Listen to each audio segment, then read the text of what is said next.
Paimon! How are you? Did you rest well? Yep, this is a comfortable place to rest. I guess that's one thing here that's better than the desert. But other than that, there's not much going for this place. Saying things like that isn't going to help, Adia. But it's the truth. The desert is full of terrible memories for me. Being there was like... yeah, like wading through thick mud. That's a weird way to put it. Actually, if you hadn't mentioned it, Paimon would have already forgotten that this domain is in the desert. I know what you mean.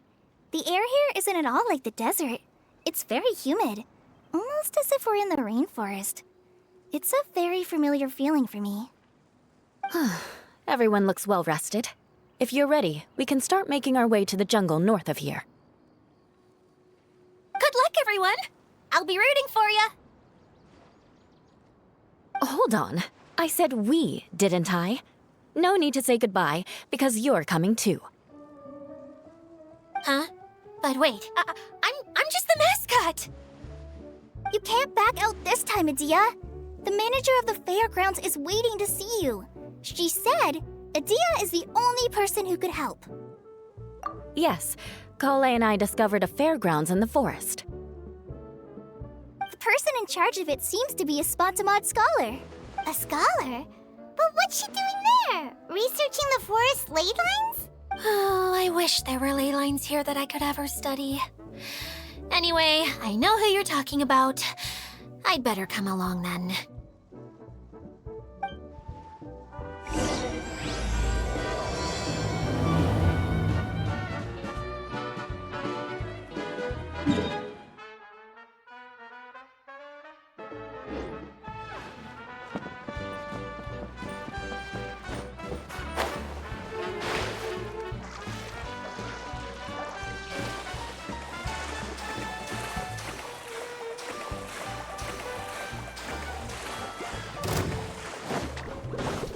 Born of ice and frost. Yeah.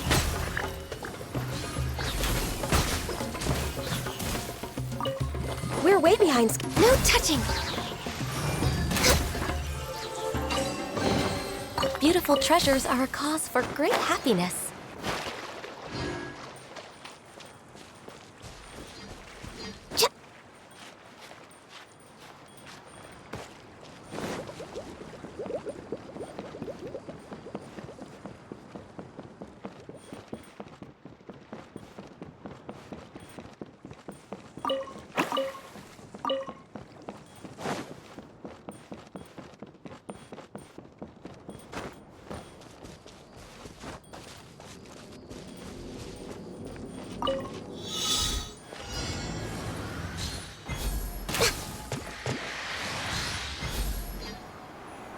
Next on the agenda...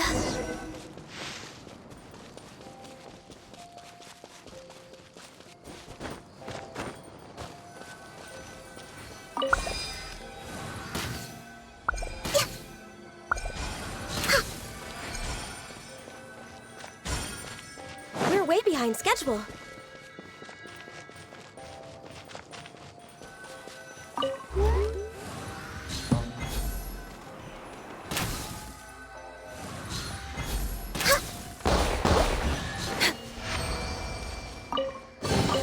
Beautiful treasures are a cause for great happiness.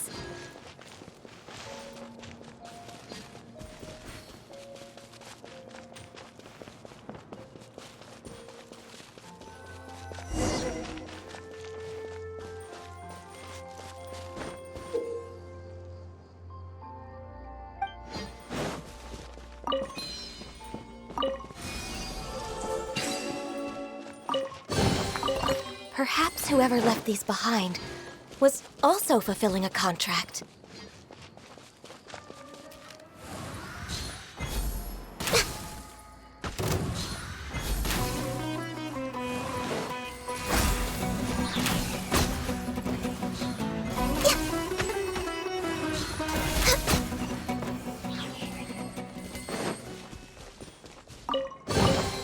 There's nothing wrong with reaping a reward every now and then.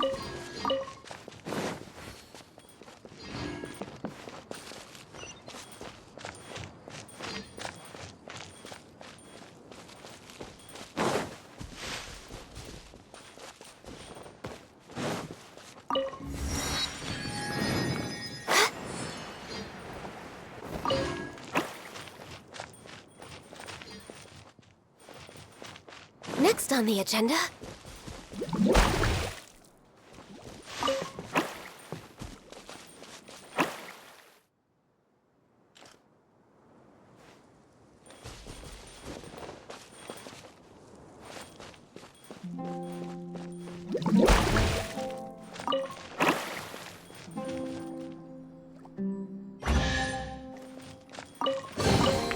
Beautiful treasures are a cause for great happiness.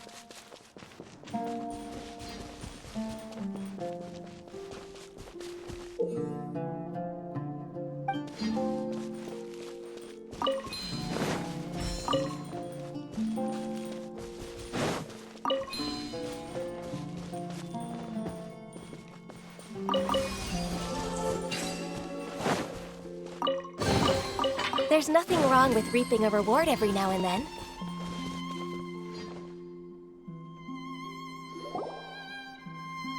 Finally, someone has arrived.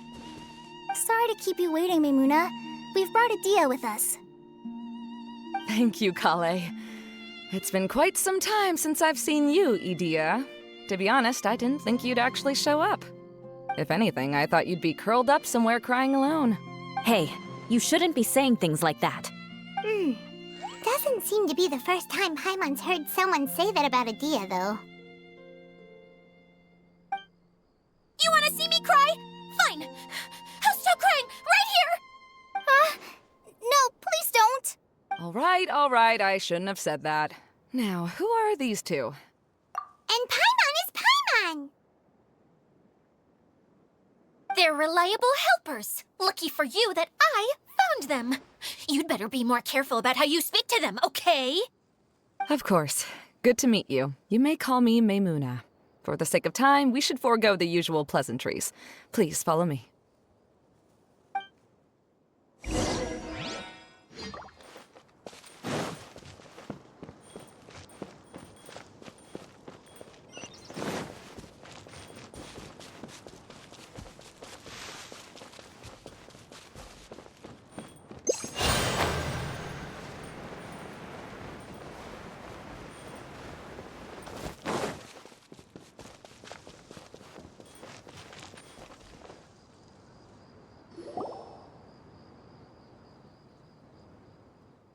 Wow!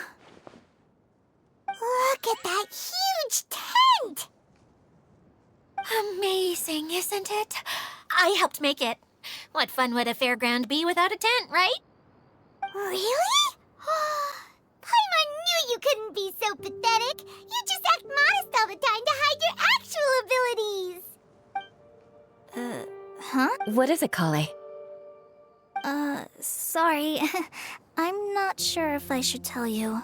I'm afraid it might dampen the mood. That's not important. Please, just speak your mind. Well, there are lots of vendor booths set up here, but there's no one running them. In fact, there's no one at this fair at all. It looks pretty deserted. The truth is, this used to be an exciting and bustling place. But just a few days ago, something happened, and it seemed... Like, the world was suddenly flipped upside down? Yes, exactly. Something fell from the central hub into the tent and knocked down the crystal light that was hanging at the top. Oh, the crystal light. Mm-hmm. I remember a certain someone said that we should have beautiful lights to celebrate at a fair, and made us that crystal light. But once the light fell, the tent became a complete mess and the Hydro-Eidolons were trapped inside. Just when I was at my wit's end, a man from the Lawrence clan came and offered his assistance. Wait, he offered to help you? Yes, and he refused to listen to any of my warnings. He just walked straight into the tent and then... Yes? And then... Yeah! Don't leave us hanging here! What happened? And that's it. He became trapped inside along with the Hydro-Eidolons. Oh no! We have to do something! We can't just leave him there, Maimuna! I know, but the situation inside might be more difficult than you think. You should mentally prepare yourselves. Just talking about it is a waste of time. Since we're already here, let's go and scout out the situation ourselves. All right. This way, please.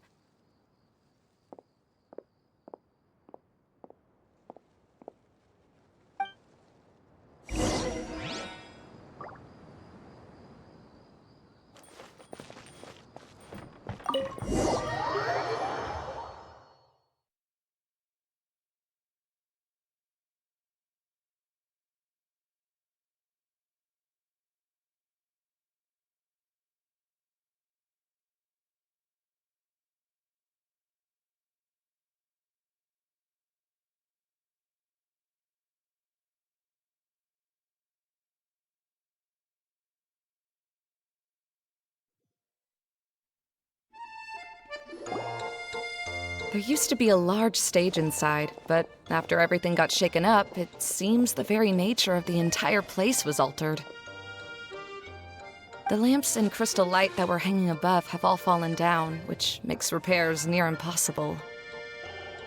Wait, so you mean it's difficult to move around in there? Yes, mainly because of the lights. Do any of you have experience being on stage? Once the stage lights turn on, everyone's attention is focused on you. I can't stand that feeling. Having everyone's attention focused solely on me would just make me feel terrible. Me too! I'm no good at speaking in front of people. And then to have everyone staring at you. Oh, just the thought of it makes me shudder. Sounds like you have some things you haven't been able to let go of yet. Please don't laugh. I'm trying my best to change that, but there are still some things I can't overcome. Like when there's a lot of people around, or when people are staring at me. No, there's nothing funny about that. And you know what? It's not a bad thing to care when other people are looking. That's my opinion anyway. Think about it. Only people who have high standards for themselves would worry about failing to meet others' expectations. You have many good qualities, Kale. I bet if you had to learn dance since childhood like myself, then you'd be an even better dancer than me.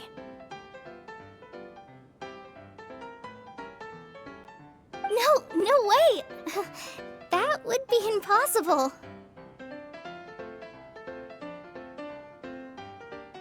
I can relate. I know exactly how she feels. Maybe we should find a time for you to learn with me. And one day, you will become an outstanding dancer too. By that time, you'll be so focused on performing your beautiful moves that you'll no longer worry about an audience watching you. Wow. Yu is so passionate about this that she's practically glowing now. Really? You do that? You wouldn't think I look stupid and secretly laugh at me, would you? You really think I'm that kind of person? Fine. Vengeance will be mine. Oh, no! Of course not. Alright, please teach me. Seems there's no need for me to warn you again. Anyway, you just need to open the curtain and you'll be able to see the stage.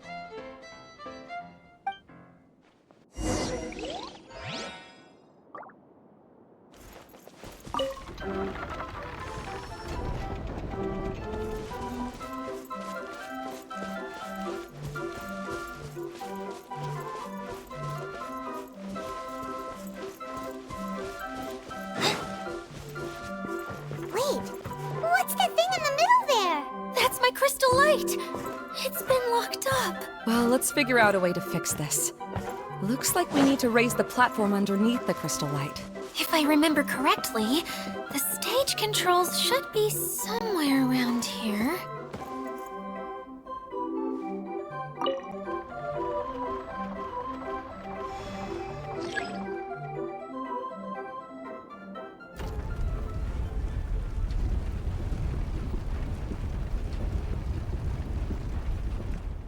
It seems we have to use the colorful lens to make the light change colors.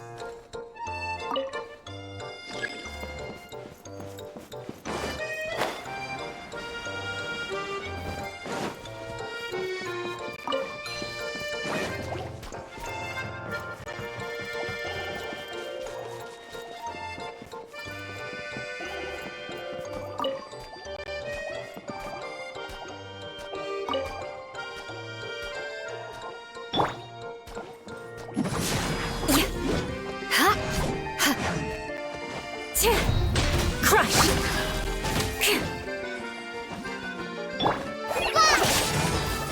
Shudder! That's one way of shining new light on the problem. Hey, Maimuna? Do you happen to know someone named Sino? No, never heard that name before. Why do you ask? Oh, never mind then. I was just thinking you two would have a lot in common. Back to the situation at hand. We should probably head into the passageway that opens now.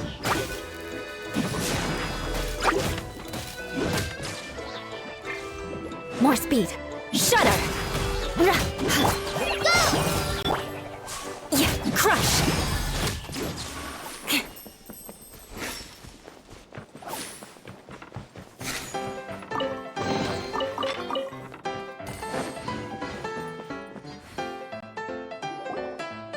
Hello? Is anyone here? If you can hear me, please help! Lessig Lawrence? Who are you? Who has the audacity to utter my full name? You sure don't look like you're in any condition to be talking like that. Yep. He's a member of the Lawrence clan, all right. Even though he's hanging on by a thread, he still insists on clinging to meaningless etiquette. You. What are you doing here? Huh. Have you come here to mock me, Eula? If you would just think for a moment, it should be pretty obvious why we are here. Yet, now you're intentionally trying to provoke me? Of course, you don't have to accept my help. After all, aristocrats are naturally superior and need no help from others. Yes, thanks for the reminder. I don't need help from the likes of you. I don't think he really needs it, Eula. His tone was harsh, but he keeps glancing at you from the corner of his eyes. It's my opinion as the healer that he needs help. Okay. He's been trapped for so long that it seems he's forgotten how to hold a decent conversation. How ridiculous. Let's go. We'll leave the stage to this person who'd rather save face than save his own life. Hey, no, wait! Halt! You cannot just leave me here. We're both of the Lawrence bloodline, after all. Helping me when necessary certainly won't tarnish your prestige. If anything, my embarrassing predicament will be overshadowed by your virtuous deed. We must uphold the prestige and dignity of the family. This is the best reason you could come up with? You think tacking on the word family will be enough to talk me into helping you? You should be ashamed for your careless actions. It's because of you that we all had to come here. Seems everyone in the Lawrence clan is this way. They'll do anything to save face.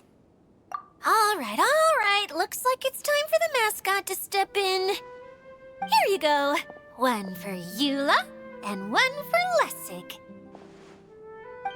What is this? Candy? Thanks. Oh, the smell. It's just like the aroma I smelled coming from the lens. Yes, that's right. Enjoying something sweet always lightens the mood.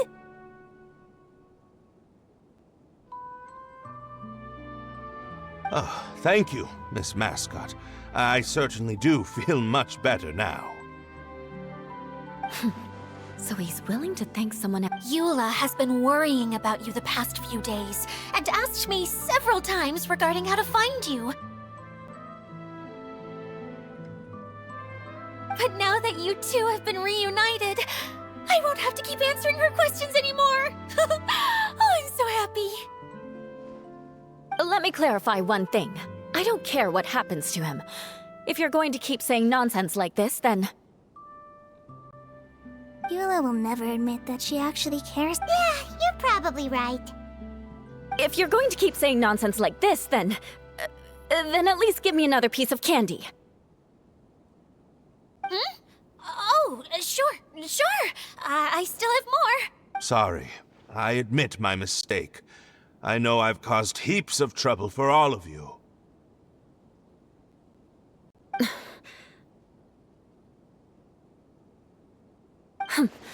Why couldn't you have just said that earlier? I'm back. Oh? Have you already finished catching up? Why are you all looking at me? Oh, nothing. Don't mind us. All right, then let's clean things up here and keep working our way toward getting the crystal light fixed. There's no need to push yourself in your condition, Lessig. I'll take him and find some place for him to rest. I happen to be a little tired myself. All right. I'll leave my cousin to you then. You'd better rest up and regain your strength before we settle things, Lessig.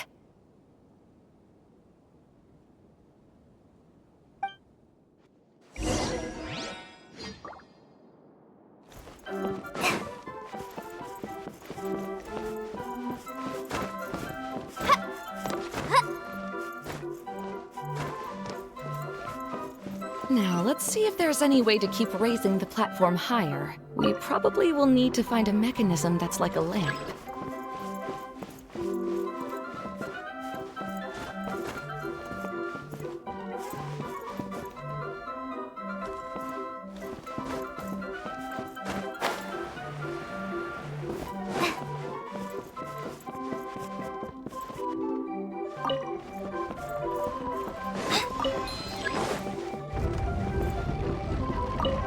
Oh, look! There's a water droplet over there!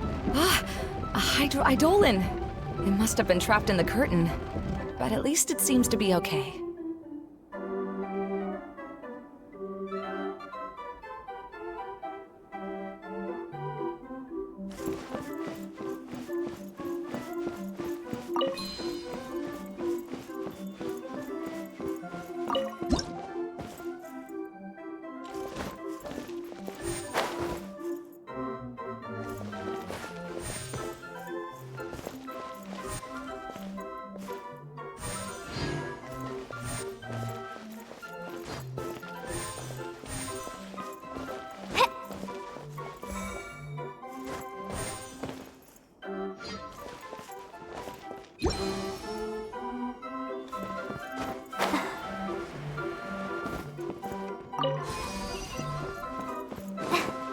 Strange.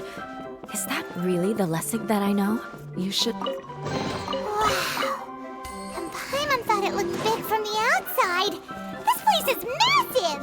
It is a magical tent, after all. The inside is much larger than it appears from the outside. Haven't you heard stories with this sort of thing before?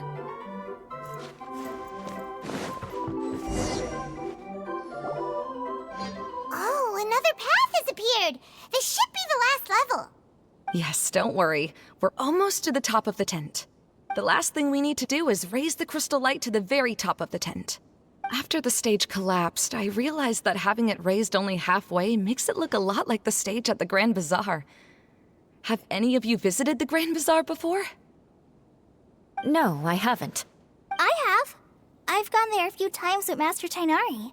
The place is bustling with all kinds of vendors. And if you're lucky, you can see Nulu perform her dance. Oh, a dance from Sumeru? I'd like to see that myself. If only it were on the way back, then we could stop there. It doesn't matter if it's on the way or not. I would be happy to take you whenever you have time, Eula. Great. I'll take you up on that offer. Yeah! Now that Paimon thinks about it, we've already been there more times than Paimon can remember. Really? My father used to help with festivities at the Grand Bazaar and would always give me candy during the events. I was just a kid and didn't understand anything. I was happy as long as he gave me some candy. To me, fairs and festivals were the best things ever.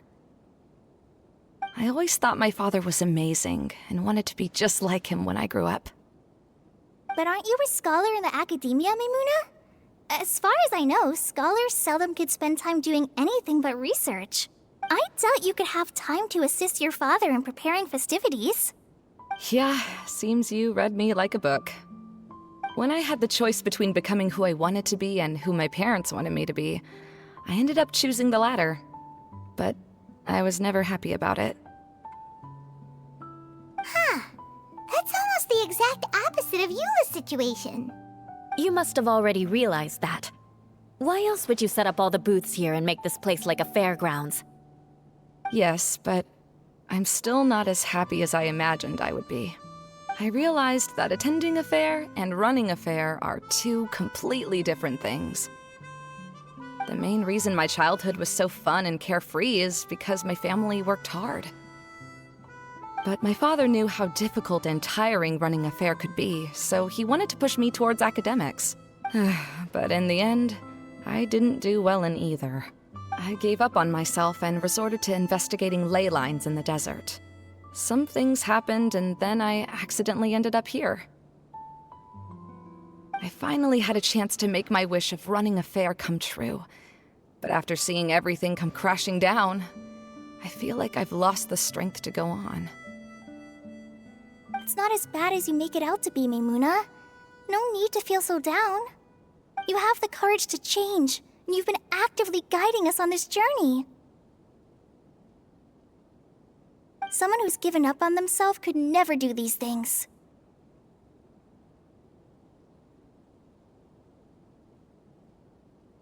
Oh, Kale.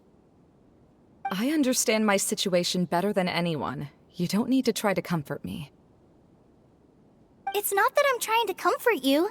It's just that people sometimes don't realize that their actions speak louder than words. Believe me, this is something that I learned from my time together with Eula. Oh, what are you trying to say? Oh, nothing. Now, let's get that crystal light fixed. All right.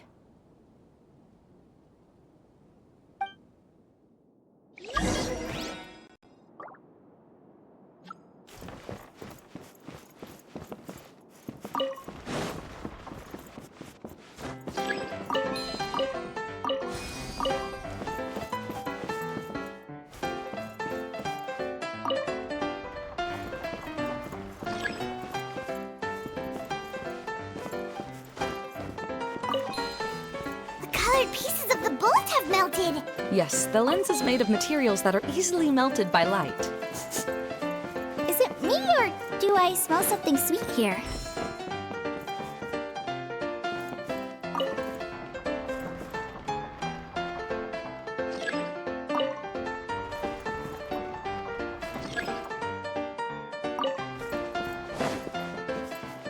Yep.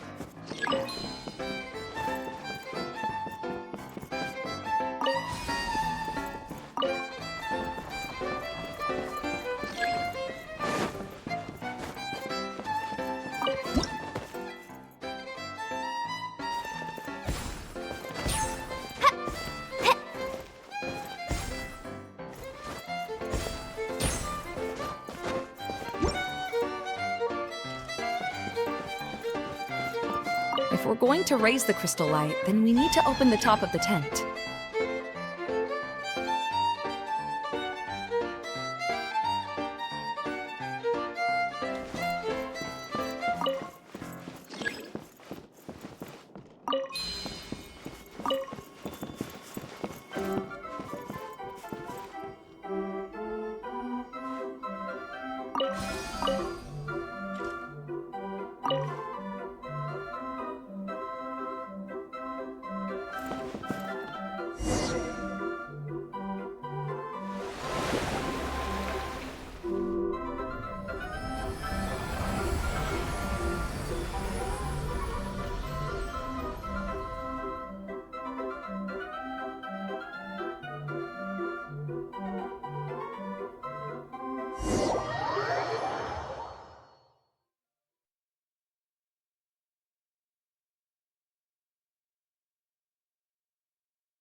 Hey, Adia! We're back!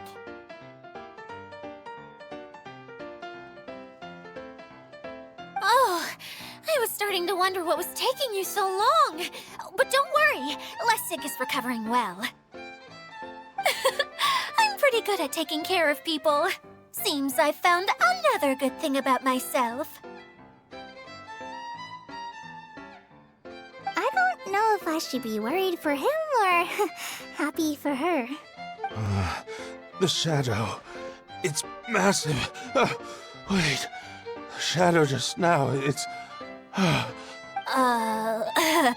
It seems he still might need a little more time to recover. Tell me, did everything go well for you all? Of course. With a team like the Traveler, Paimon, Kale, and Eula, they're at least 40 times more reliable than you ever were. Only 40 times more reliable? That means I'm still pretty good then. I guess it's impossible to feel like you've lost once you've already given up. I'm a little concerned about how comfortable you are with that. Huh? What has happened? How did I get outside of the tent? Ah, that's right. I remember meeting Eula, and then... Oh, my head. Oh, you're awake now. Don't worry, that's just a side effect of your treatment, Lessig. I'm afraid I still feel a little disoriented. Lessig Lawrence. Oh, it's you, Eula. All right, I'll do it. I'll come back to Mondstadt with you and abandon my wild efforts to restore the Lawrence clan. Interesting. Now you want to talk. Seems like you've had a change of heart. In that case, maybe you'll be able to explain everything in detail for us now. I admit it, yes. I came here in hopes of finding a way to restore the Lawrence clan to its former glory. But it was a long journey, and I didn't always know the way. I passed through Liyue and Sumeru. There was even a time when I lost my wallet and had to live in the wild. But the peculiar thing is, I realized that nobody knew me out there. And not a single person even cared about the Lawrence clan. You and I are like glass pawns that were raised in shackles. We were taught to act like nobles, but outside the walls of our home, the people of Mondstadt despised us. Such pompous, hateful, and stubborn teaching. It all culminated to making us cling to the old aristocratic dogma in an attempt to maintain our pride. It's like a never-ending game of tug-of-war, but it is meaningless. You understand. Or I should say, you have already long understood. But I'm afraid that I have only just realized this. Paimon sorta understands what Lessig is saying. Everything he said is true. Your family is probably unaware that you've already changed how you see things. Yes, this has all happened recently. After coming to this domain, I realized the Mondstadt that I want is one where not everyone fears me. All that I and many other members of the Lawrence clan long for is a place where we can live peacefully with others. Lessig, both you and I never had anything to do with the glory of the Lawrence clan. That is all in the past. We are just ordinary people. I originally planned on returning to Mondstadt after taking care of things here.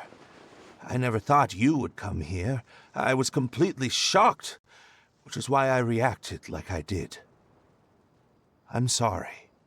See, people can always make different choices, and it seems that Lessig has also chosen to become someone he truly wants to be. Yes, about that. I'm afraid I haven't quite found my own purpose in life yet. That's all right. Being able to clearly choose between becoming who you want to be and who your parents wanted you to be is already a step in the right direction. How to find true happiness is probably one of the most difficult research topics of all. I have a suggestion for you, Lessig. Why don't you return to Mondstadt and tell your parents what you just told us? They'll probably try to tear me limb from limb. But what about you? Did you ever tell your family about what you think? This is something that I've been thinking about, too. Perhaps the two of us can sit down with the rest of the clan and discuss it with them. The Lawrence clan is just like this stage. It was once home to glorious performances, but those days are now long gone. And it is time for the stage to be updated.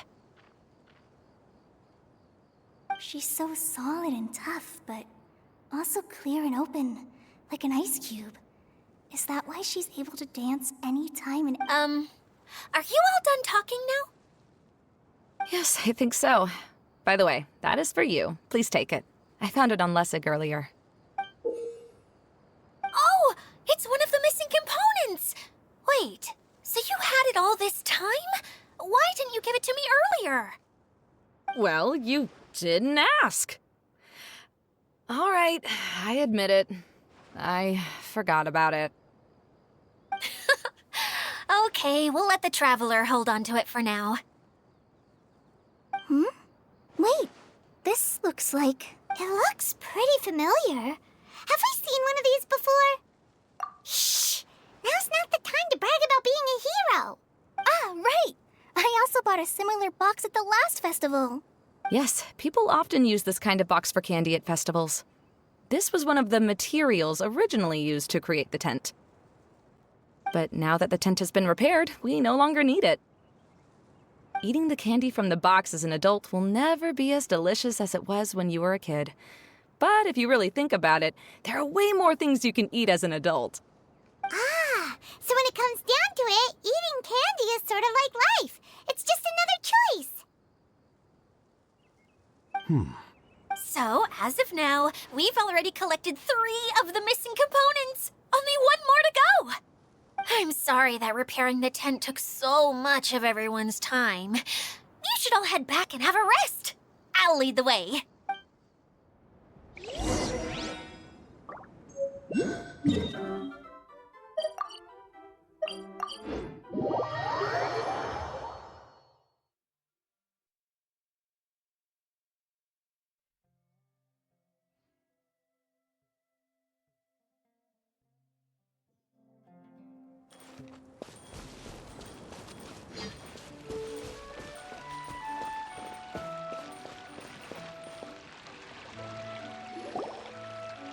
Hey, Kokomi! You're already here!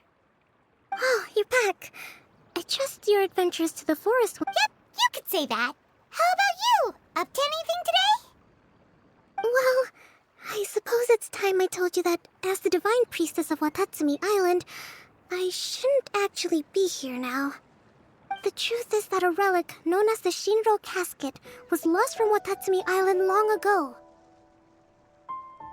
But recently, an orb matching the relic's description suddenly began emitting light, almost as if it was guiding people to it. This is what... I wasn't lying when I said that. Goro has often told me that sitting at home reading light novels is not the best of practices, and that I should try to get out more. As I made my way from Watatsumi Island to Sumeru, I enjoyed a variety of breathtaking sights. It really is a beautiful nation. I even stayed in the rainforest for several days. I was surprised to find that the relic had ended up in the desert. I knew it was somewhere here, but I still couldn't pinpoint the exact location.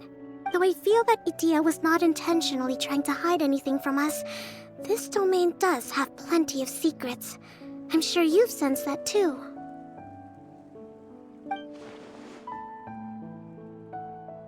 Now that you mention it, a lot did happen today.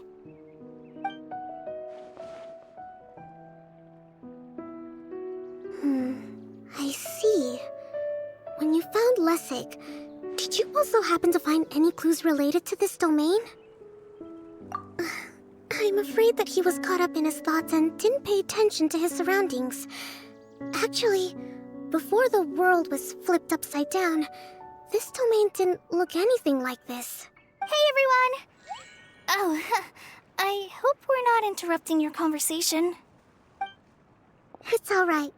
You two did a lot today. Care to join me for a cup of tea? Sure! That would be perfect! Eula and I just made some snacks. Turns out Idia has a cooking stove and oven. Seriously, why didn't she mention it earlier? Oh! So did you make us some moon pies? No, I made something called storm crust pie. You should try one, Traveler. And I made some pita pockets. You can try some, Kokomi. It should taste great with tea. Sorry, I should call you General. Oh, I would be happy to try some. By the way, Eula, how's your cousin doing now? Oh, him. You would never guess, but he's busy over by the oven now.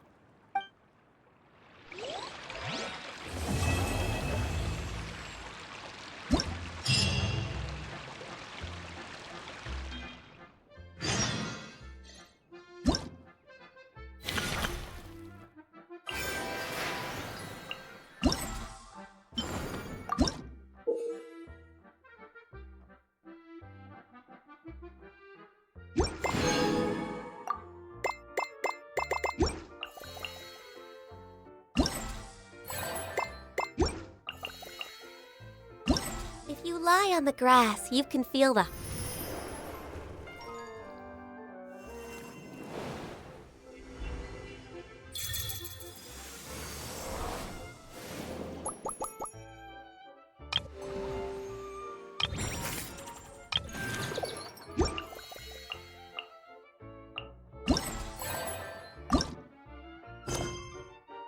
heartbeat of the world.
Really? You do that? Oh, but that's too much. I can't. No, really, it's all right. We want to do everything we can for the domain. Yes, and to be completely fair, I'm the one who caused this terrible mess in the first place. Oh? What happened? Did Paimon miss something? Hello, you two. Lessig was just telling us what happened. Perhaps you should allow me to explain. I'm afraid it was I who caused all this trouble in the domain. Yes, it was Lessig. To be precise, I saw a most exquisite water orb at the entrance of the domain. It reminded me of an astrolabe my grandfather gave me when I was 7 years old. I was curious if it could rotate, so I reached out and touched it. Little did I know that it was the core of this entire domain. What I mean to say is, I knew something was wrong as soon as the whole place started flipping. It's not just your fault. I failed in my responsibilities as the caretaker here. Oh, I knew I should have put the core somewhere more secure. Oh, you mean the big ball of water at the entrance? Yes, that's the one. Anyway, after giving it some thought, Lessig has offered to perform some more repairs and maintenance to help support the domain. But we were concerned he wouldn't be able to handle it all alone, so Eula and I will also stay here to lend him a hand. But don't be mistaken. I'm not doing this out of the kindness of my heart like Kale. My job is purely to monitor and ensure that Lessig doesn't cause any more trouble here. Oh, sure. I don't think anyone's buying that anymore, Eula. Though I do remember that Amber mentioned we should just nod and agree when you act like this.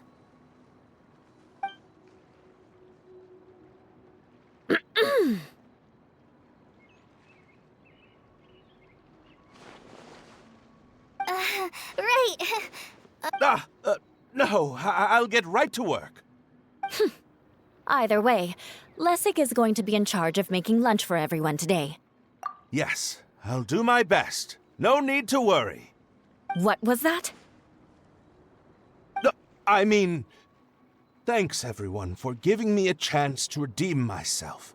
I can already feel new strength kindled inside me. Ha ha ha. No, maybe that's just the heat of the oven. Very good. But you should conserve your strength. Many parts of the domain are still in disrepair, so we have a lot to investigate. Seems Adia has a little more pep in her step after finding others to help do the work. Now that you three are situated, we can focus on what the rest of us will be doing today. I'll go gather the others. We should get ready to leave as soon as possible.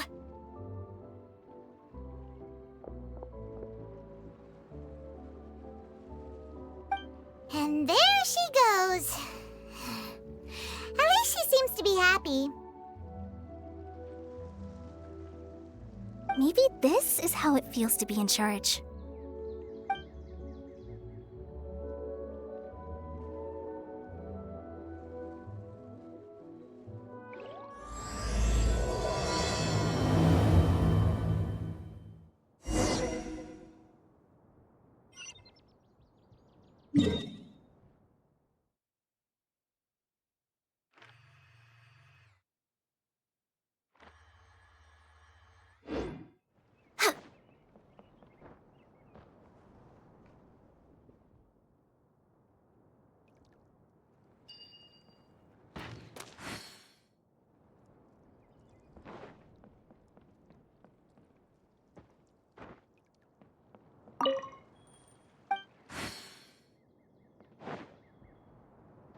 We're way behind schedule.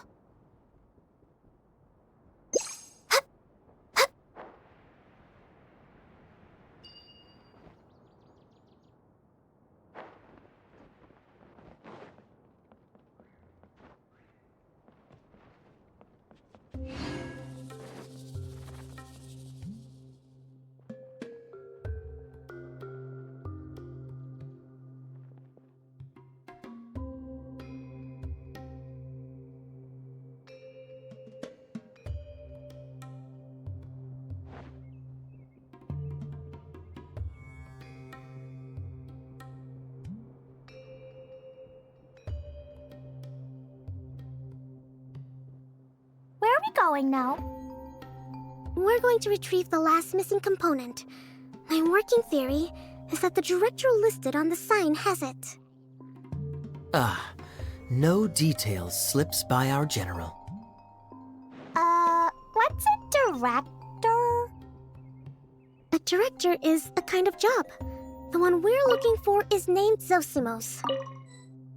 Zosimos is responsible for managing everything that happens on the stage, similar to how Idia is responsible for managing the whole realm. Wow! Sounds like Miss Idia must be way busier! You'd think so, wouldn't you? Care to comment on that at all, Idia? Maybe someone else can explain. I'm just enjoying taking it easy, as usual.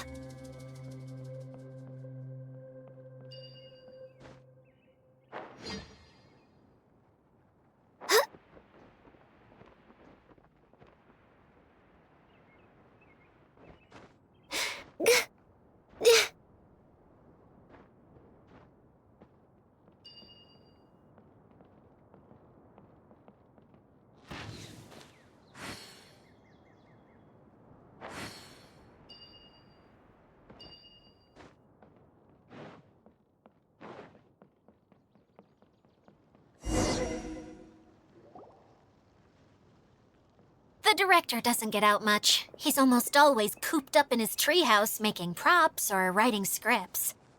But I'm trying to remember now. Where is that treehouse of his? Huh? You don't remember? Hey, don't forget! I'm just the mascot. I believe it's that way.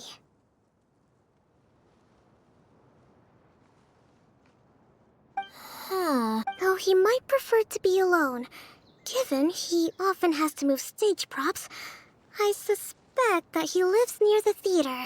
And having a view of the entire stage would be useful when imagining a production's actual stage flow. So if I were him, I'd probably pick a treehouse over there. But how do you know which direction the theater is in? Simple. The overall layout and decorations look more exciting in that direction. Oh, good point! Why didn't I think of that?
Beautiful treasures are a cause for great happiness.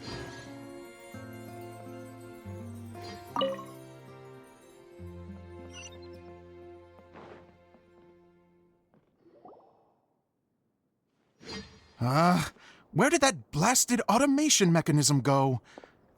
The male actor standees are here, but where are the female ones? Who's that? Idea? Yes, Sosimos! 'Tis I, Idia! How's that for a dramatic entrance? This is a surprise. I was sure you'd be... Curled up in a fetal position, crying to yourself? Wow, what a fascinating little creature. Did you just read my mind? The name's Paimon? And no, Paimon's no mind reader. Just call it an educated guess. It seems everyone shares a similar opinion about you, Idea. I knew from the start that a managerial role wasn't for me.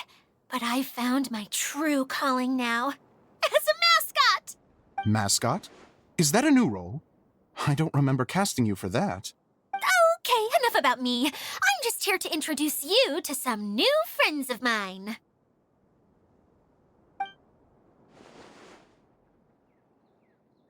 And that's why we came to see you. Well, do you have the component that fell out of the central hub? I do. However, I'm afraid the incident has caused many malfunctions with the stage mechanisms, and I can no longer put on any performances. Okay, so you're holding the component ransom till we help you fix the mechanisms, huh? No, till we fix the stage, surely. I'd have thought he wants us to make some more props, no? Given that some of the standees are missing. Or maybe the component is broken and we need to fix it. You're all forgetting that the majority of his work involves writing scripts. I'll wager that he wants us to edit them. What has gotten into you all? What sort of person do you take me for, The component is safe and sound. I can give it to you now if you'd like. Although I was hoping that maybe you might be willing to help rescue my show? You're a big group. I have lots of roles to fill. It would really speed up the casting. A show? That sounds fun! I want to help! Can we? Also, truth be told, I've hit a bit of a roadblock in my script and was just thinking about how to move the story forward. And then you all showed up. Suddenly, I got my muse back. I don't know how to explain it, but something about seeing all of you finally helped me figure out how to continue my script. Huh? You mean that story you've been stuck on forever? Are you serious? You really think you can finish it now? Yes, really. Just give me a little time, and I'll write it all up. In the meantime, I'll leave things to you, Edea. Whoa! And he's off to write the script! Zosimos has always wanted to write an epic story about a thief and a mage. Apparently, he got the idea from some rumors that were swirling around, but he only got as far as writing the intro before writer's block set in. Why don't you all take some time for yourselves while I see what I can do? We'll reconvene after the director finishes his script.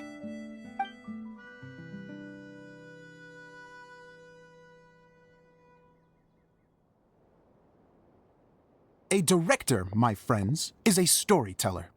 And the key ingredient to every good story is inspiration. The moment I laid eyes on General Sangonomiya, inspiration hit me for a brand new character. The heroine was the missing piece of the puzzle. The rest of the story flowed naturally from there, and now it's finished. So please, take a look through your scripts, and we will tell this story together.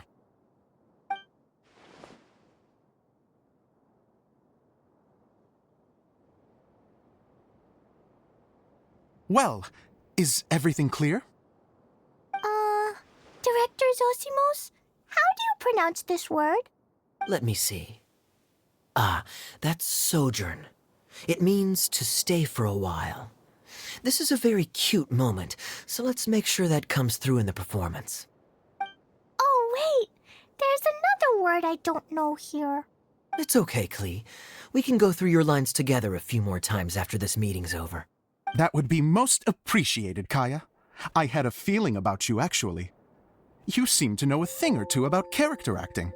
Tell me, have you acted before? You're too kind. It's all in the script, really. It just rolls off the tongue. Oh, you think so? Well, you definitely have a knack for it. I've actually been looking out for someone with your talent.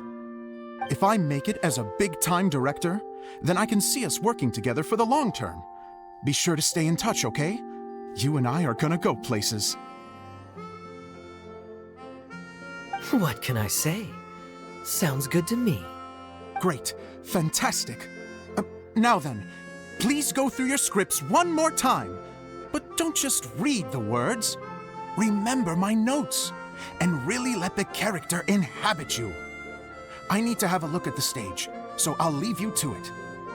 If you need me for anything, I'll be in the big theater right in the center of this area. Wonder what the theaters are like here. Let's go check it out while everyone's still getting ready.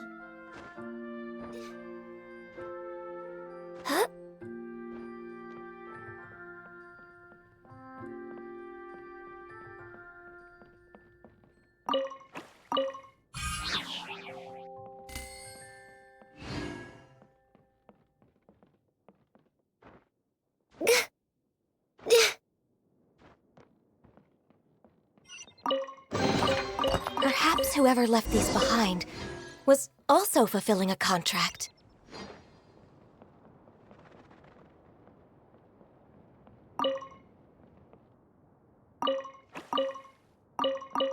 We're way behind schedule.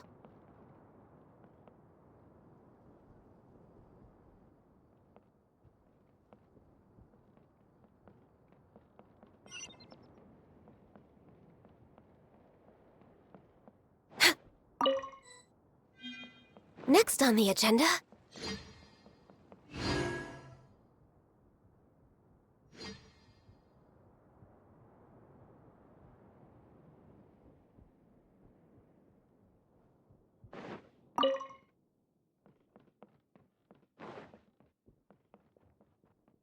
healthy body...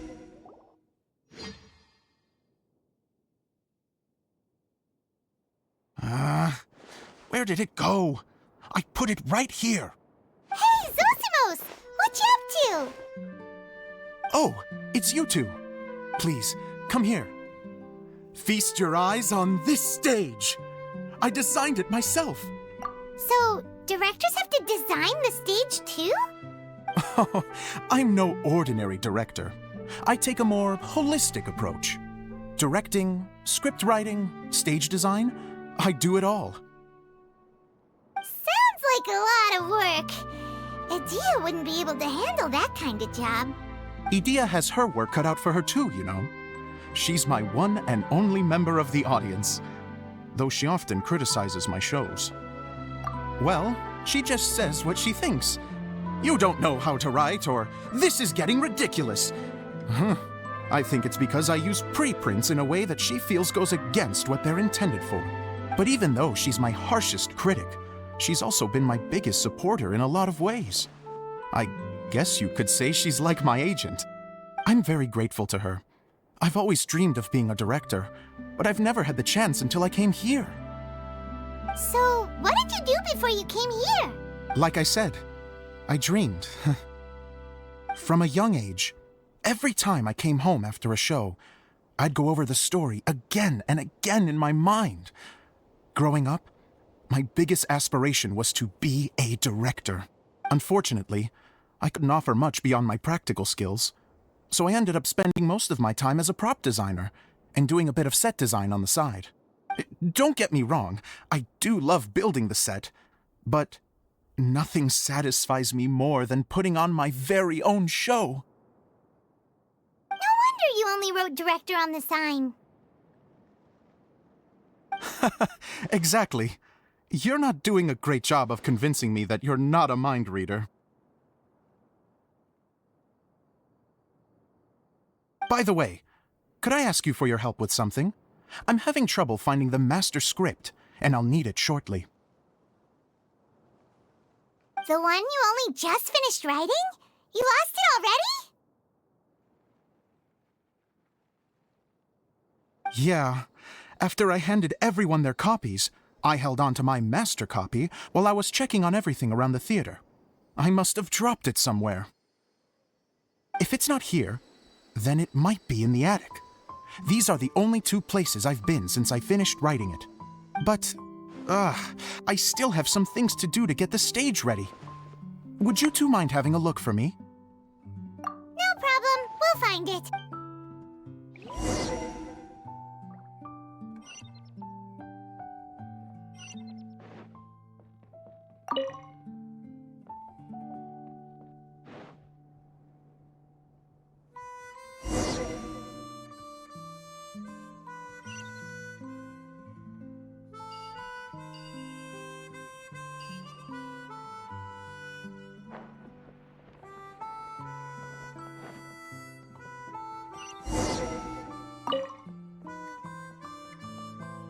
Whoa!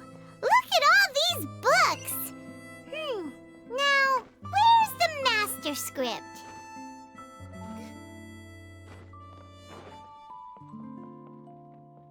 Oh, it sounds like a water droplet is on the second floor!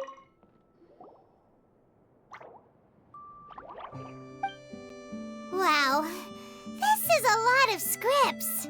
Looks like the water droplet has been managing them for the director. Most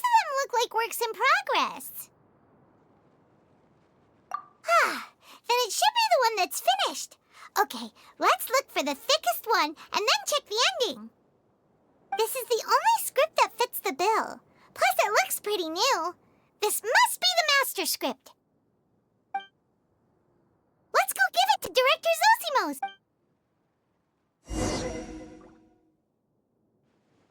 Zosimos, we got your script! Ah, thank you. That's a huge help. I'm running out of time here. There's no way I'll be able to fix everything up perfectly. We may just have to wing it. Anyway, the stage is secondary. The performance is what really matters. Things can always go wrong on stage, but as long as the show goes on, it should be fine. You don't sound very confident in what you're saying. It's true. I realize now that a show is the art of the unknown. Even if you have the same actors performing on the same stage, the performance will be slightly different every time. Those subtle differences are what make each performance special. Okay. One last request. Traveler, you can enter the preprints, yes? The truth is that my sets are composed entirely of preprints. First, I use materials to make the objects. Then I take those objects and turn them into the preprint. Now, of course, preprints are really meant for making objects to furnish the domain. So using objects to create preprints is, strictly speaking, the reverse of what this is intended for. But Edea said that if this is what I really want to do, she's not going to stand in my way. So that's what you meant earlier. Okay, well, what do you need us to do? I'd like the Traveler to go into the preprint set and help move props around during the performance. The reason is, Oh, Paimon gets it now. If you're busy directing, moving the props, and operating all the mechanisms, you never get the chance to watch the show. Yes, I know that I'm no master playwright, but still. Even if it really is a half-baked script, with shoddy writing and moments of sheer ridiculousness, I'd still like to see it for myself. Just once. Hard to turn a guy down after a speech like that. Thank you. Genuinely, I'm so grateful. I'll go and inform the others. Then, as soon as you're ready, the show can begin.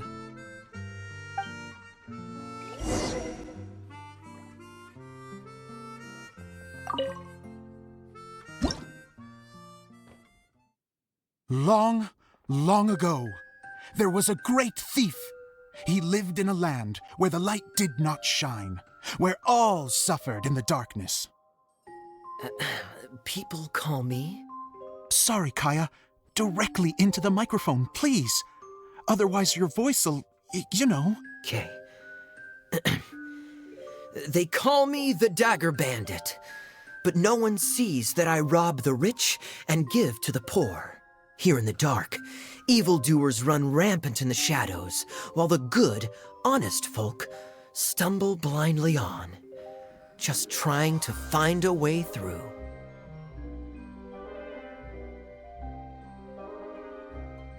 As the bandit brooded, suddenly the world was inexplicably changed as a single star appeared on the horizon and flew across the sky. Traveler, stomp on that movement mechanism in front of you.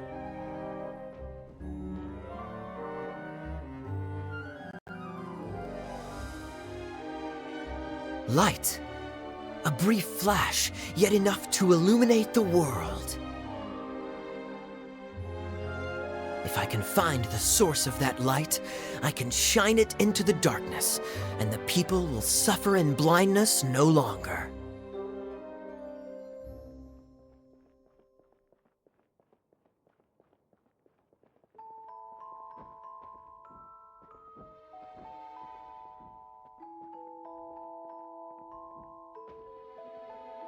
Without a moment to spare, he set off to follow the star's course. All the while, the star kept moving through the sky. Traveler, the star kept moving through the sky.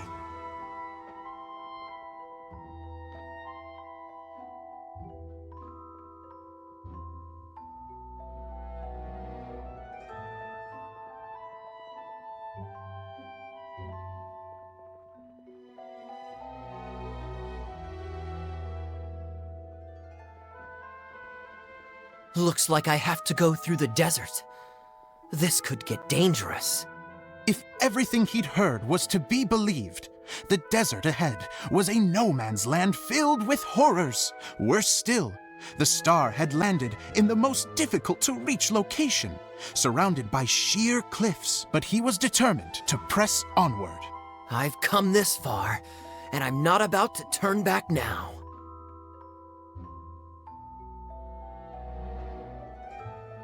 The Dagger Bandit trekked deep into the desert wasteland. Yet when he finally arrived at his destination, he found not a fallen star, but a young girl, dressed in white. How strange. I'm positive this is where the star landed. Young lady, do you know where the light has gone?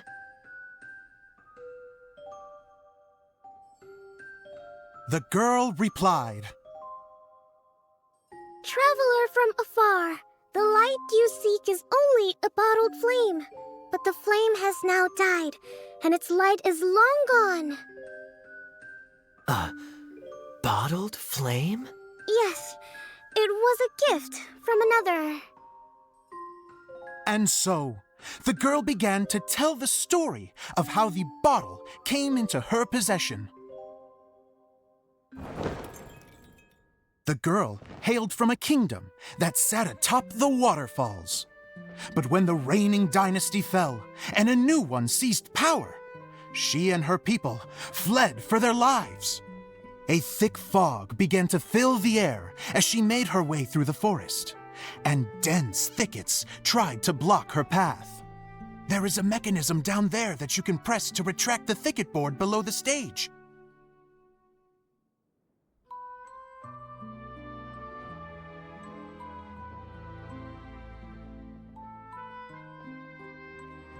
If I only had a lamp to guide me through this wretched forest, then I could survive. With scratches covering her arms and legs, the girl pressed through the pain and made her way forward. The road ahead was arduous, but she was determined to press onward. I've come this far, and I'm not about to turn back now.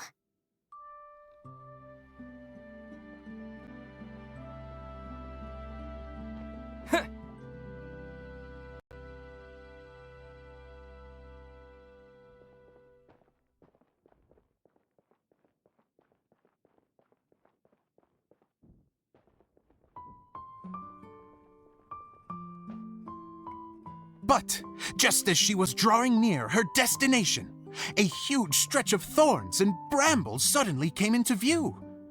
Despair set in and began to weigh on her heart. If only someone could help me, I would give anything in return. The girl's heartfelt wish in her moment of desperation did not go unheard. Wait! There's no mechanism for the final thicket! Ugh, I must have forgotten to check those boards. According to the story, those thickets should be gone from the stage now, right? Yes, total oversight on my part. Ugh, what a pain. I can help! Traveler, catch!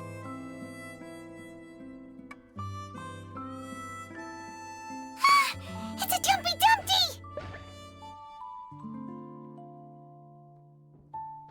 The girl's heartfelt wish did not go unheard, for a Jumpy Dumpty, who was passing by, helped to clear a path for her.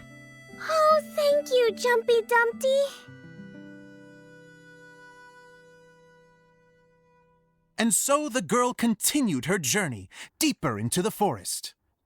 But what she found there was not a lamp, but a mage glowing with fire.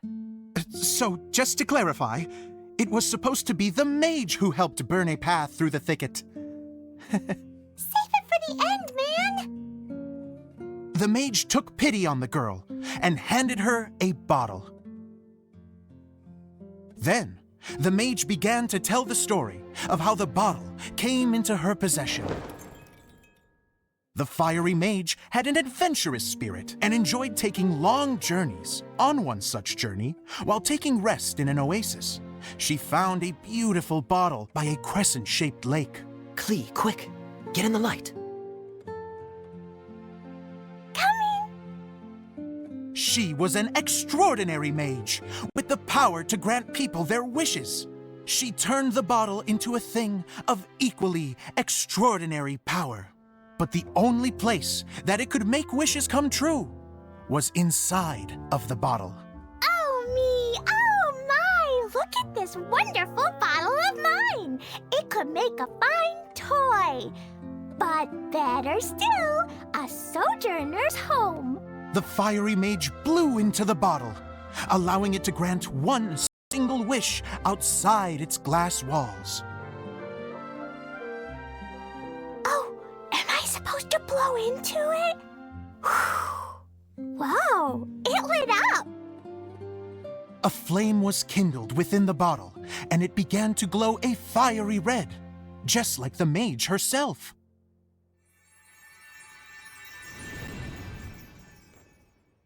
After the mage finished telling her story, she disappeared, leaving only the bottle behind. A magic bottle that can grant wishes. And I wish to leave this place and go somewhere where no one will ever find me again. And then? The bottle seemed to softly inquire.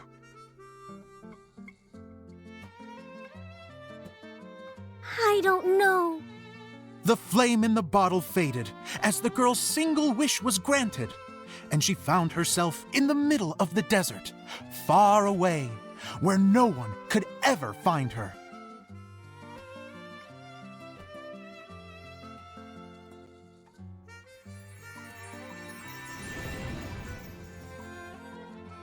When the dagger bandit listened to her story, he sighed in disappointment that the flame with the power to grant wishes outside of the bottle had already died. But this doesn't make sense. If it truly granted my wish, then nobody should have been able to find me here. Maybe they shouldn't. The desert is difficult and dangerous to navigate, but I was determined to make it, no matter what. Then take this bottle with you for your trouble. It may be able to grant you your wish, though sadly, only within the confines of the bottle itself. All I wish for is light. Honoring the bandit's request, the girl wished for light inside the bottle, and sure enough, it lit up. They found that while the light was only generated within, it could nonetheless shine through the glass and reach anywhere in the outside world. Even though it doesn't burn as brilliantly as the light that shone before, this is still an extraordinary light. What will you do after I take the bottle? I don't know. Well, then maybe you should come back with me. With no reason to refuse, the girl accompanied the dagger bandit back to the land where the light did not shine. They brought light to that place, and the darkness was dispersed, and they lived happily ever after.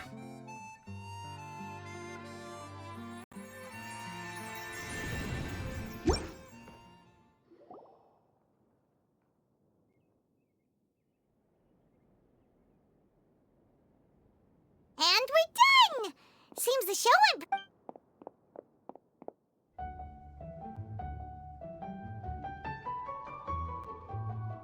Mr. Honorary Knight!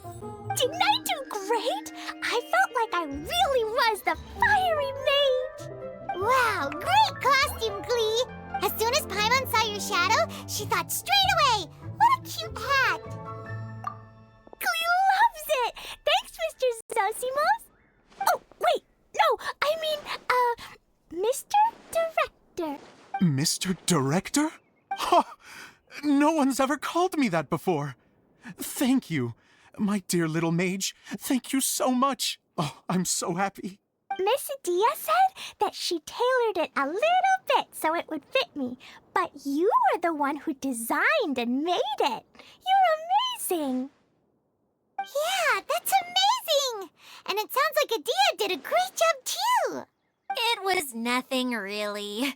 Just one of those, oh no, whatever shall I wear to the ball moments. Sewing comes in handy at times like that. Sewing is an art in its own right. You're more talented than you give yourself credit for, Edea. Really? Oh, I'm just gonna go for a second. Please, chat amongst yourselves. She gets embarrassed so easily. She really can't handle being in the spotlight. Edea's a sensitive person and doesn't have a whole lot of self-confidence. I hope all the excitement hasn't brought her to tears. Oh, I'm a little worried. Don't worry. I'll go make sure she's okay. I'll see you all later.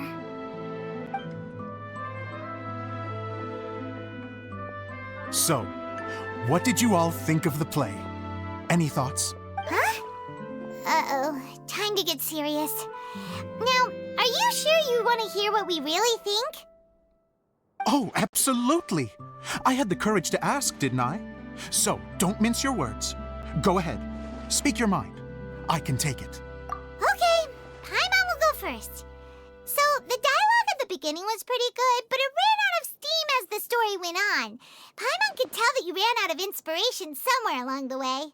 The characters were honestly a little bit ridiculous. Paimon didn't get what you were trying to do. The moment anyone started to show any kind of substance, suddenly the scene was over.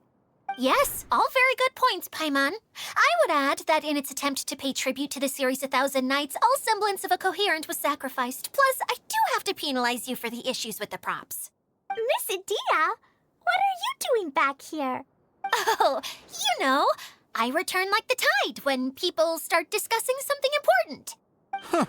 Especially when it has to do with criticizing my show. Mm-hmm. But there was one thing I liked about it. Just one, mind you. The story had a good ending. You think so? I thought I was letting him off lightly. Edea, could I borrow you for a moment? Oh, sure. Excuse me for a moment. Back to you, Paimon. Keep up the good criticism. Okay, in that case, Paimon did have one other complaint. Let's hear it. Taking criticism on the chin is all part of being a director. The ending was all wrong. The girl's motives were clear and simple the whole way through. It was kind of jarring when all she had to say was, I don't know. And doesn't anyone else find it weird how her whole community was on the run, but she was only looking out for herself the whole time? I'm fine. I'm not going to improve without feedback. I also learned a lot this time with the chance to be off stage. To be honest, it was a dream come true. What a great attitude. You don't seem upset at all by our comments. I wouldn't say I'm completely unaffected, but you're only speaking the truth. They're all very valid points.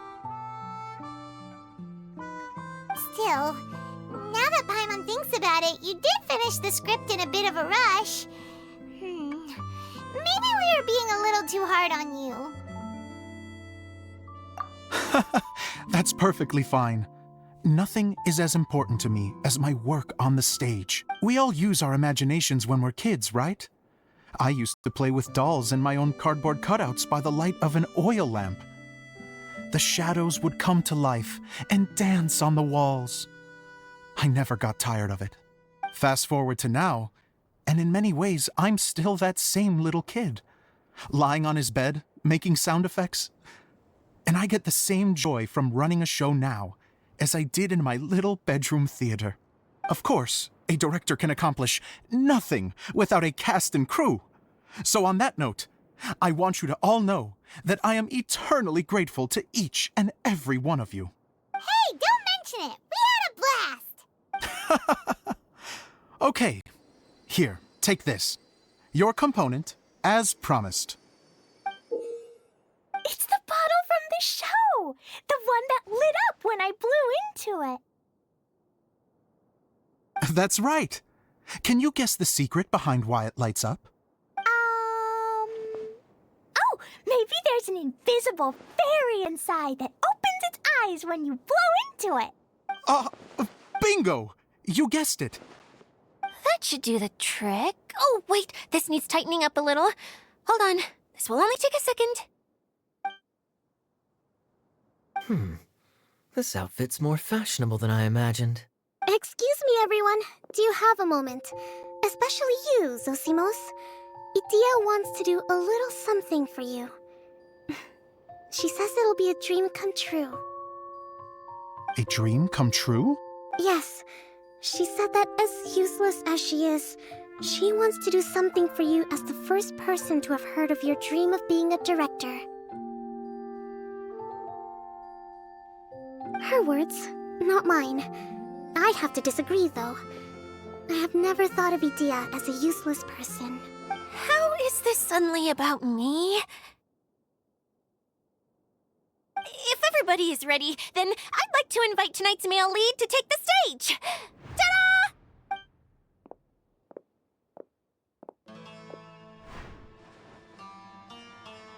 Wow! Cool! Kaya's turned into the real Dagger Bandit!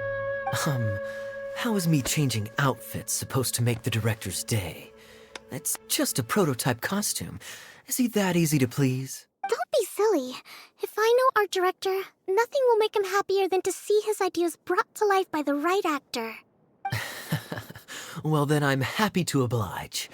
Who am I to argue with the star of the show? Zosimos drew up countless designs and made a few prototypes before landing on this one. It just needed some tailoring to fit properly, so I made a few stitches here and there. I hope the result isn't a disappointment. Oh, it's perfect. Idia, I'm... Oh, I'm so touched. Thank you all. You've made me happier than I ever thought I could be.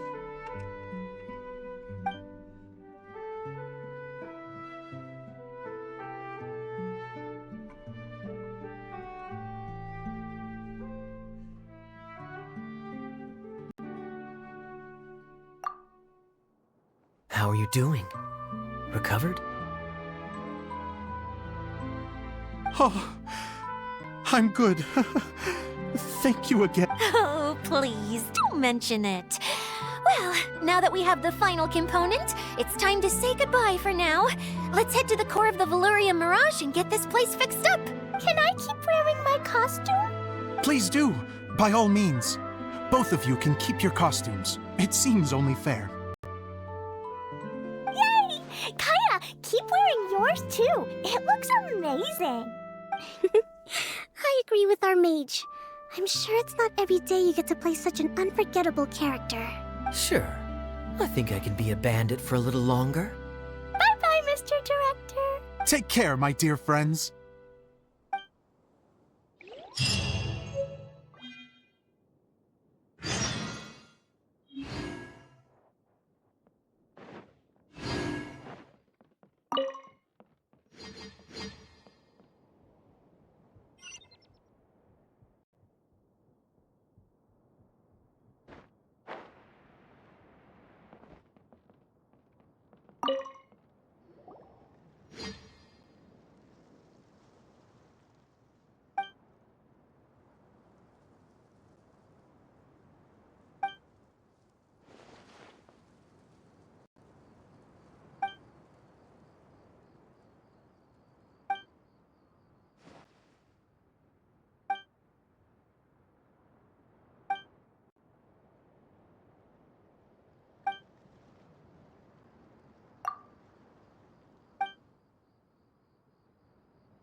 Oh, Eula and Kale! You got back before us!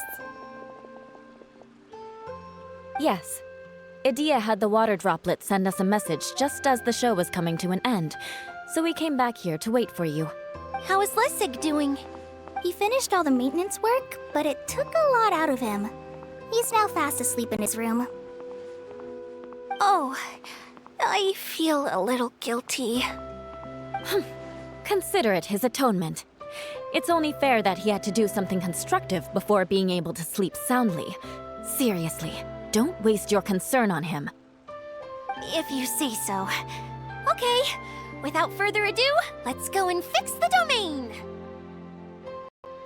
Isn't this where we first met Water Droplet?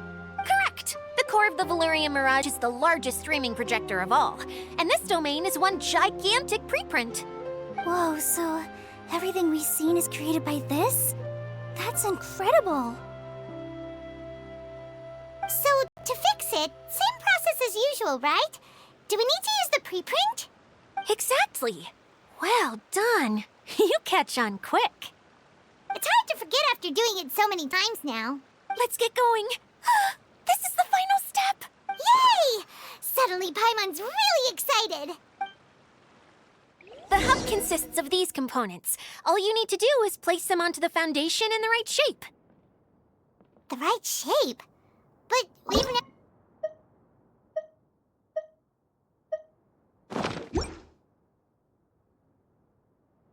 Oh, don't worry about it.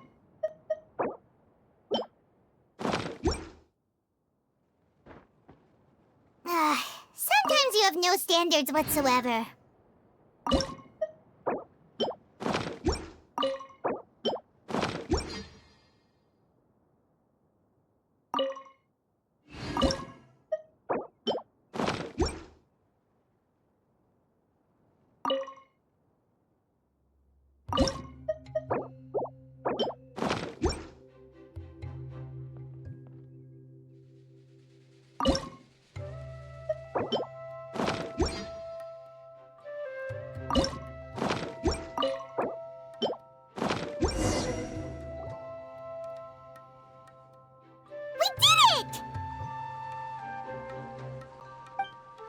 But why isn't it turning?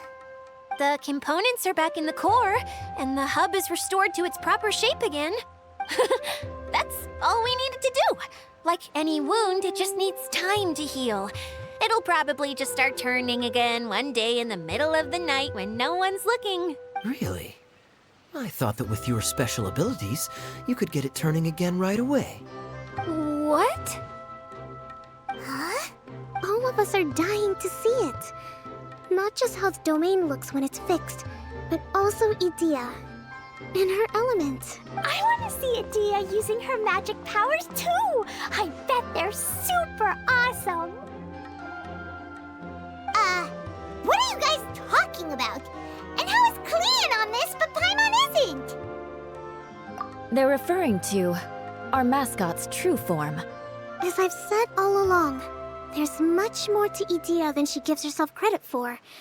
She has a very special power. Though, I think some of us have sensed that already. Did you notice right away, General? I only found out when I was chatting with Eula. So our general was the first to notice. It seems like she's more perceptive than she lets on. I'd say the same about you, Kaya. What the? All of you? No? I mean, I wasn't trying to hide anything from you, I promise. It's just, for people who stumble upon this place by accident, I think my current form is more approachable than my true one. I don't want people to get scared when they see me. What? What is it? And whatever it is, how the heck does everyone know about it? Well, for one thing, I sensed elemental energy in the residents here, but none of them have visions. Then my mind started to wander as I was reading a storybook, and suddenly, I had a thought. Since hydroidolins can change into any form, why not human form? You hit the nail on the head. All right, in that case, please allow me to introduce myself once more. I am an Oceanid who was exiled here when the former Hydro Archon passed away. My name is Adia. Wow, Idea! You're so pretty! Now that I'm in my true form, I suddenly feel a little embarrassed talking to you all. You look stunning. You should be flaunting this look at every opportunity. Oh, come on. I'm too shy. Wait, so does this mean that all the people we met in here are actually... I'm guessing that the human counterparts to these Hydro alter egos are long gone. That's right. When they wanted to leave, I took them to the edge of the desert. The components are, in fact, gifts that they gave to me before they left. But I'm always curious about what brings people here, so I used the streaming projector to bring their wishes to life.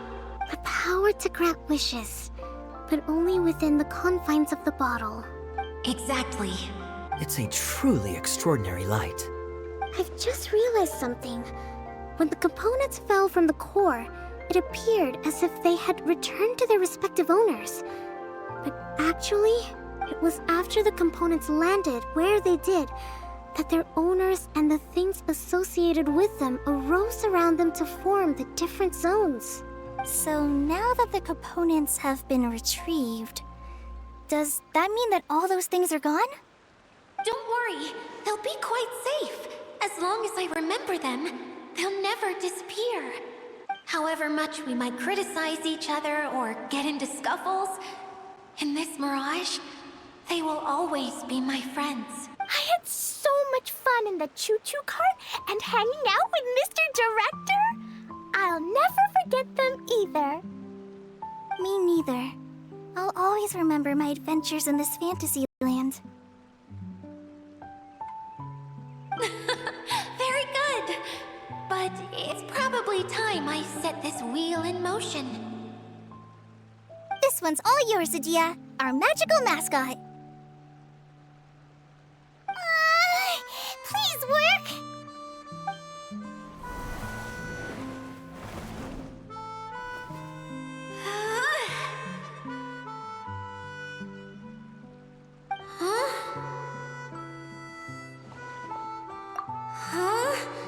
That's strange. Nothing happened. Has it lost some power because of the incident? Oh, crumbs! Not now! Not right off the back of everyone putting me on a pedestal and me acting like this is going to be my big moment! Someone get me a bottle! I'm hiding myself away! See you in 100 years! You're already in a bottle. What now? This was the only way! Now I'll never be able to show you how the Valyria Mirage is supposed to look. Hold on. I have an idea. Yes, General Sangonomiya? I'm all ears! If it's okay with you, Would you let me borrow the Shinro casket from the domain's core? Ah, the Shinro casket. That sounds familiar. 1 second. Here. Is this it? Wow! A huge shell!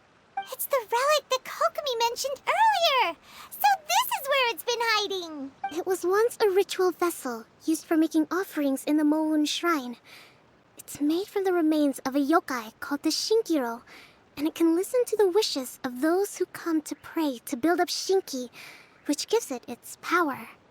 Several centuries ago, the relic was lost when the last prefect of Yashiori died in battle. Its final resting place was unknown. The pearl that goes with it should be able to sense the casket's location. But when, unbeknownst to anyone at the time, the casket disappeared inside the core of the Valyria Mirage, the pearl's light died out. Huh? How come? Well, imagine it was a sound instead of light. If the room is too big, you can't hear anything from outside the door, can you? Oh, I get it now. The shell must have been having too much fun one day and got locked in the solitary confinement room. I understand now, too. The core has been wearing out recently. That's why you were able to follow the pearl all the way here. To get back to the story, without the offerings at the shrine, this vessel quickly loses its power. Yet countless people who have visited this domain brought their wishes with them and left a small piece of themselves behind along with their gifts. These have the same effect as the offerings at the shrine. Wow! I never knew this thing was so powerful. It is. Powerful enough to help you repair the Valyria Mirage with any luck. But what do I do with it? It's simple. We just need to awaken it by telling it what we wish for. For example, my name is Sangonomiya Kokomi, the divine priestess of Watatsumi Island. And my wish is to use my critical thinking and strategic planning skills to bring a little more joy into the lives of my fellow Watatsumi Islanders, as well as the lives of everyone I cherish. Itia, what do you wish for? Me? My wish is that all those who have sojourned to the Valyria Mirage in the past will achieve what they truly wish for. Not just in this domain, but out there, too. Even though I know full well that trying to build a railway in the outside world is just a pipe dream, and I know that Zosimos has a lot of improving to do as a playwright, it's going to be tough for him back in Fontaine. Chasing your dreams is hard work.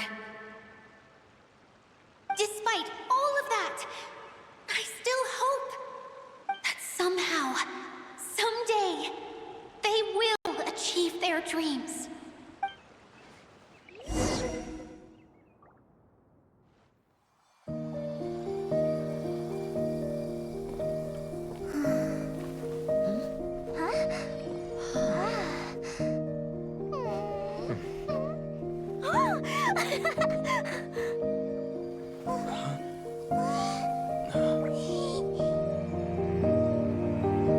Okay, the combined power of our hopes and dreams is at your disposal.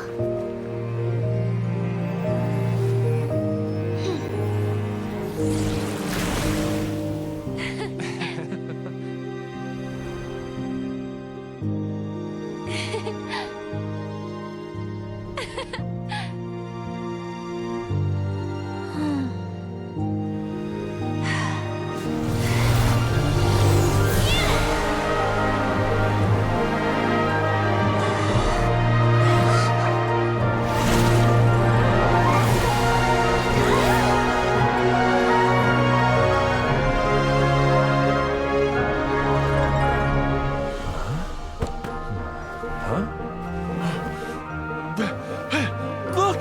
The wheel's been fixed!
Everyone's praise and curious questions went to my head. I said so many things I'm so ashamed of, and I lost the courage to live on. Please don't say that. Yours was a noble wish. Yeah, and you weren't granting wishes for yourself. You did it for other people. I have friends like that too. Other people's hopes and dreams are what motivate them. They'll work tirelessly just to see them smile.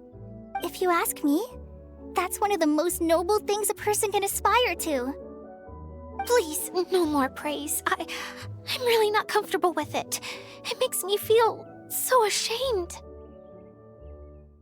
Someone like me doesn't deserve so many people's praise. It's like I'm dreaming. Well, at least the domain is fixed now, and all the components are back in place.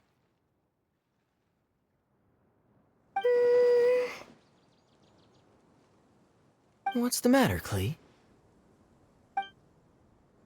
I suddenly have loads and loads of more wishes. I want to ride the choo-choo cart again and look down from up on top of the big wheel. Is there a way to get up on top of the wheel, Edea? There is a way, but there's only space for a very few people. That's okay. I can go up by myself. But it'd be more fun with Mr. Honorary Knight. Are we sure about this? It's so high. What happens if we fall off? Well, yeah, but Paimon's just worried for you. Don't worry, I'll be there to make sure no one falls off. I haven't been up there in a long time myself.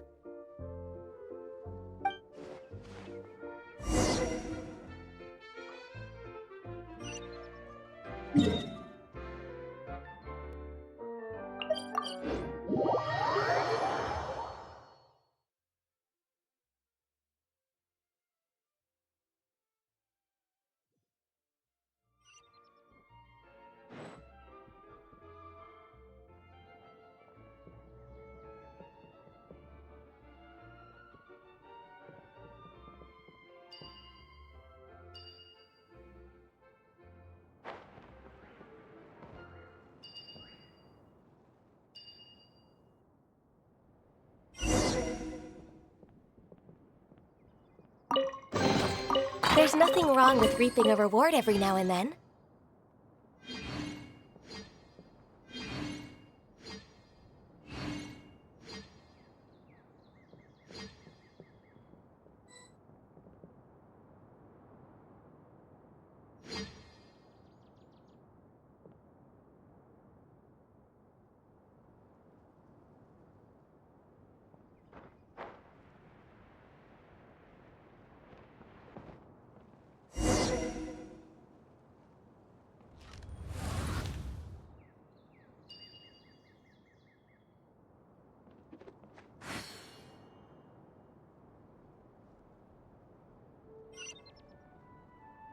Wow! So high! I can see everything! Edea, next time you need to bring Kaya and the others up here. Sure thing.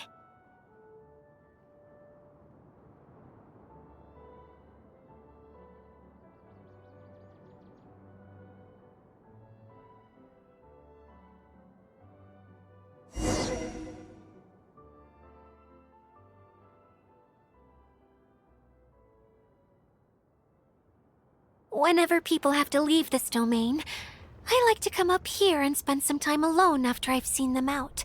They're always overjoyed when they first arrive and start bringing their imaginations to life. But once they realize that they can't take anything home with them, they get upset. Some of them can't bear to leave. Others regret ever setting foot in this place. Do you ever get sad, Edea? I feel lonely at times, but not sad.